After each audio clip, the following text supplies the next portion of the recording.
Qui est ce quatrième homme? Je vais vous dire qui il est. Dans la Genèse, il est la semence de la femme. Dans Exode, il est l'agneau pascal. Dans Lévitique, un grand prêtre. Dans Nombre, une colonne de nuée le jour et une colonne de feu la nuit. Dans Deutéronome, il est le prophète comme Moïse.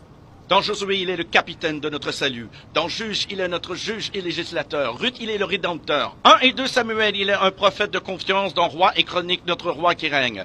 Dans Esdras, le scribe fidèle. Dans Néhémie, le reconstructeur des murs détruits de la vie humaine. Dans Esther, notre Mardoché. Dans Job, il est l'aurore du ciel et notre éternel rédempteur. Dans Psaume, l'Éternel notre berger. Dans Proverbe et Ecclésiaste, notre sagesse.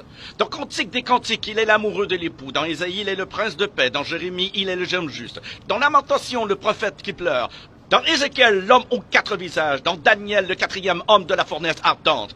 Dans Osée, il est le mari fidèle pour toujours marié au rétrograde. Dans Joël, celui qui baptise du Saint-Esprit et de feu. Dans Amos, le porteur de fardeau. Dans Abdias, puissant sauveur. Dans Jonas, notre grand missionnaire. Dans Michée, le messager au beau pied. Dans Nahum, le vengeur des élus de Dieu. Dans Habacuc, l'évangéliste de Dieu criant « Accomplis ton œuvre dans le cours des années ». Dans Sophonie, le sauveur. Dans Agé, le restaurateur de l'héritage perdu. Dans Zacharie, la fontaine ouverte dans la maison de David pour le péché et l'impureté. Dans Malachie, le soleil de la justice s'élevant avec la guérison sur ses ailes.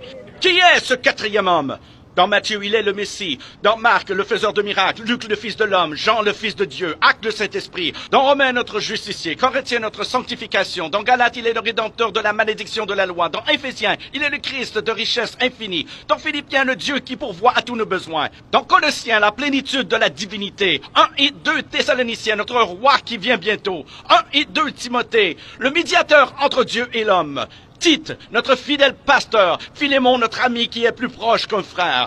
Dans Hébreu, le sang de l'alliance éternelle. Dans Jacques, le grand médecin. 1 et 2 Pierre, le grand berger. 1, 2 et 3 Jean, il est amour. Dans Jude, le Seigneur venant avec 10 000 de ses saints. Dans Apocalypse, le roi des rois et le Seigneur des seigneurs.